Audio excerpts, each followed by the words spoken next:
ওনার নামটা নিজেই বলে দেবেন উনিকে। এই কবিতার মাধ্যমে দাদা একটু রেগে গিয়েই বলে দেবেন তার নাম, কেননা দিদি তাকে রাগাতে বাধ্য করেছেন। কিন্তু দিদি অত্যন্ত ট্যালেন্ট এবং ধূর্ত, উনি তার নাম বলছেন না।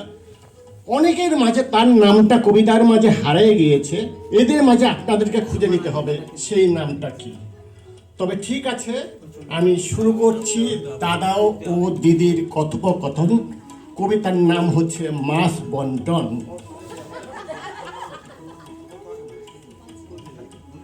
হে দিদি, ছি ছি, এ কি করছেন আপনি?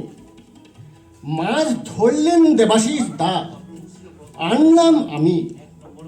ভাগাভাগি করলেন আপনি, আর নিতে চান সবই। হে দাদা, নাহি কোনো কথা, বাংলাদেশ থেকে এনেছি দা।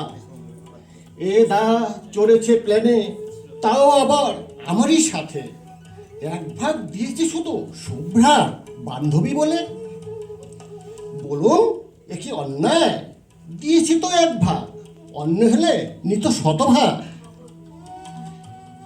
এ কথা শুনে দাদা বেহুশ প্রায়, করে হায় হায়, কি করিবে বুঝিতে না পায়। বলিল বীর দর্পে দাঁত কিটিমিটি করে, আমি অখিল রায়, মানি না আপনার রায়। আসিতেছে সোমা চৌধুরী, এবার হবে চুলাচুলি। বিদায় লড়াইয়ে নড়িব না এক পা, রেফারি দেবাশিস দা।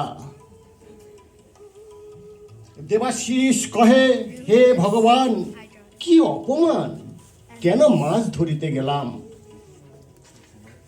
মান সম্মান সবই গেল, পপি চলো পালাই। তবে যাবার আগে বলে যেতে চাই, মিলেমিশে করেছি কাজ অখিল দা, অর্চনাদি, শুভ্রাদি এবং আমরা।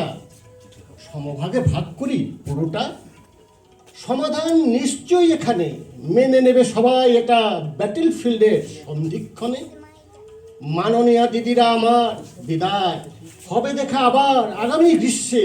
দেখতে চাই সেই লড়াই, এই প্রত্যাশায়। ধন্যবাদ।